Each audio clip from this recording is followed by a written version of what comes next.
ضلع کپواڑہ کے بلاک کلارس میں فارسٹ رائٹس ایکٹ کے تحت بلاک آفس میں ایک میٹنگ ہوئی جس میں بلاک کلارس کے تمام فارسٹ رائٹس ایکٹ کے چیئرمین بلاک فارسٹر کلارس فاروق احمد ڈار و دیگر جنگلات کے ملازمین کے علاوہ پنچایت سیکریٹری اور محکمہ مال کے پٹواری بھی موجود تھے۔ اس میٹنگ کی سربراہی range officer north Lolab Feroz Ahmad کر رہے ہیں۔ اس کے ہمراہ block development officer Farooq Ahmad بھی موجود تھے۔ رینج آفیسر نارتھ لولاب نے فارسٹ رائٹس ایکٹ کے بارے میں جانکاری دی کہ کس طرح اور کس کا رول کیا بنتا ہے۔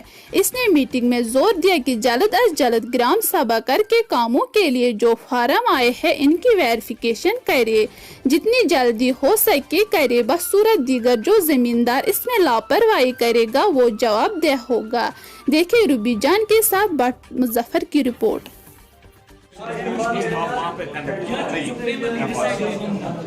وہ اپنا رپورٹ لیں گے گرام سبھا ہو جائیں گے ایس ڈی ایم سے